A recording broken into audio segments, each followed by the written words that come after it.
Welcome back to the vinyl narrative. Now, there's been some big news in the jazz vinyl world.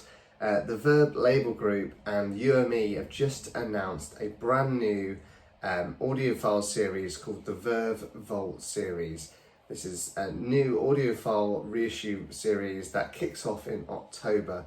Now, this is separate from the Verve Record Club subscription service that launched in February this year. And that's been an interesting one to watch, actually. Perhaps this new series, Verve Vault, is almost a pivot away from that subscription model, but I guess we'll see in time. The Verve Vault is very much its own thing. It's 2 classic albums reissued every single month, all analogue cuts, remastered from the original master tapes by the legend that is Ryan K. Smith at Sterling Sound. Pressed on 180 gram vinyl at Optimal Media in Germany, and they're going to be housed in tip-on gatefold jackets. So there's not too much difference from the records that we see released through the Verve Record Club subscription service today, other than these are going to be pressed at Optimal Media instead of RTI, and I think this lineup that they've announced is just all killer. And I wasn't too excited about the lineup of the Verve Record Club, so very much excited about this. So let's get into that 6-month release schedule that they've just announced. Okay, so in October, on October 10th, we have 2 releases. We have Dizzy Gillespie, Sunny Side Up, from 1959 originally, and this album, I streamed it today while I was getting my morning coffee. It's just bebop fireworks. It's kind of Dizzy Gillespie trading lines with the legends that are Sonny Rollins and Stunny Stitt. So hence the title, Sunny Side Up. But yeah, it just makes one of the greatest kind of sax blowing sessions of this era, and I'm really excited to pick up this title. You can pre-order this one now. And the other title that will be dropped in alongside it is Antonio Carlos Jobim. I think I'm pronouncing that right. The composer of Desafinado plays. I'm not particularly good at my pronunciations this morning, but this is his US debut as a band leader, introducing that kind of bossa nova classics, like that one-note samba, to kind of an American audience, if you will. So yeah, I'm giving this one a stream. I'm not sure if I'm going to pick this one up, but it sounds good. We'll see in time. I might let this one sit and not pre-order it necessarily, but it sounds really good and definitely worth picking up at some point, I'm sure. So that's October, and then we get into November, where we have a big title, Stan Getz, Focus, from 1961. Now this is just a bold orchestral project that many critics call Getz's masterpiece. It's kind of strings, it's tension, improvisation in there as well. It's kind of unlike anything else that's in his catalogue, I'd say. So I will be picking this up when this goes up for pre-order, because I think this will be a title that will go very quickly. They've actually not announced how many they're pressing of each of these records, but I would be surprised. I imagine it's going to be similar to the Rhino Reserve series, where they only press so many, and if they sell out, it might be a little while before they repress, or even like the Rhino High Fidelities, where you might not necessarily get a repress. So I'll be pre-ordering this one.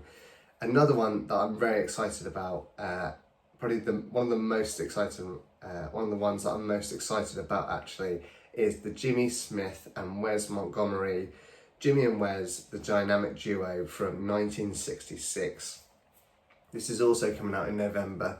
And this is just, organ meets guitar in this kind of soulful and bluesy summit between 2 jazz giants, really. So yeah, a fantastic album. We'll definitely be picking this one up. And then we're into December, and what a hell of a month this one will be. So on December 12th, they are dropping Max Roach's Percussion Bittersweet from 1961.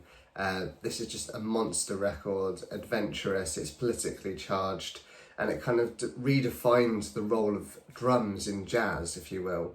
I don't think there was a record like this before it, but there was certainly a lot of it. sort of a lot of them after this came out, so a fantastic record. It's already been re-released or reissued a few times by some audiophile labels, but I think this might be the version to get direct from Verve, so very excited about that.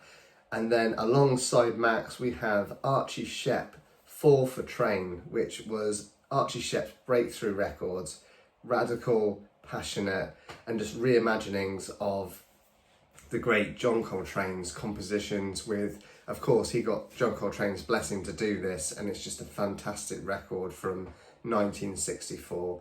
So what a stellar month and a stellar way to end 2025 with those two releases. And then into January 2026, on the 9th of January, we have Dinah Washington's What a Difference a Day Makes from 1959.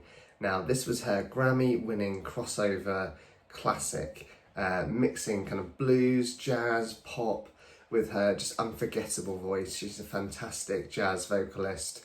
I've got one of her records in my collection, so I'll probably be looking to pick this one up to add to it. Not a huge fan of jazz vocal albums, but yeah, you know, you can't deny that Dinah's voice is just fantastic and it's worth having in your record collection. And this is almost the theme for this month actually in January, because alongside Dinah Washington we have Blossom Dearie giving the Ooh La La from 1959, and this is a cult favourite of Blossom's. It's just witty and it's whisper-like vocals that you kind of come to expect from Blossom, and just an elegant piano alongside it that make this just a bit of a treasure trove of vocal jazz. So a vocal jazz month, very much so, in January. Two great classics to be picking up there. So as we get into February, which is actually my birthday month, we have on the 13th of February, Sonny Rollins Brass Trio from 1958. And this is quite a unique split album, if you will, where we've got on side A, you've got Sonny Rollins backed by this brass ensemble, which is just a fantastic side to play through. And then on side B, we've got the kind of stripped down trio intimacy on the other, which I think is how we typically see Sonny Rollins anyway in most releases. So this is an interesting one to pick up, I think.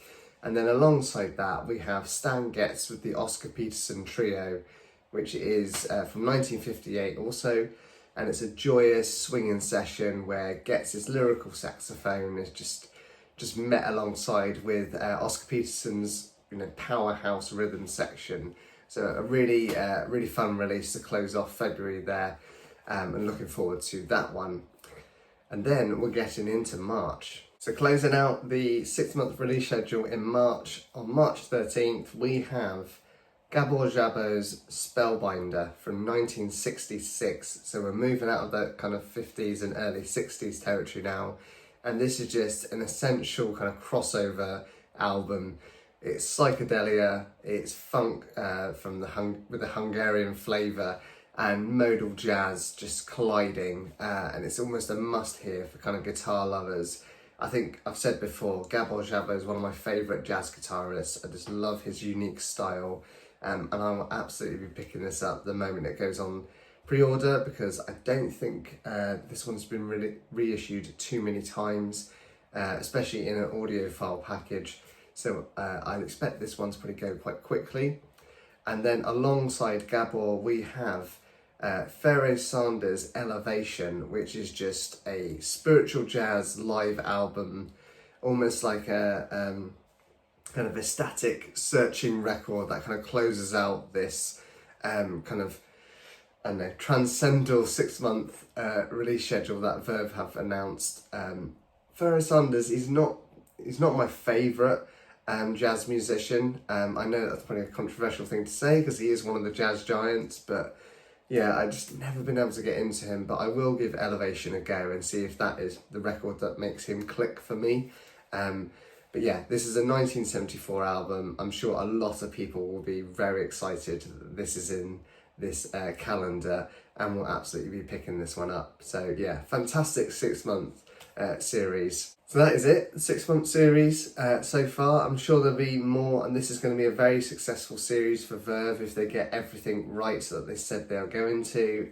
You've kind of got Dizzy's bebop brilliance kicking it off through to the likes of Gábor Szabó's kind of psychedelic jazz, and you've got that kind of vocal jazz month early in the year as well of 2026.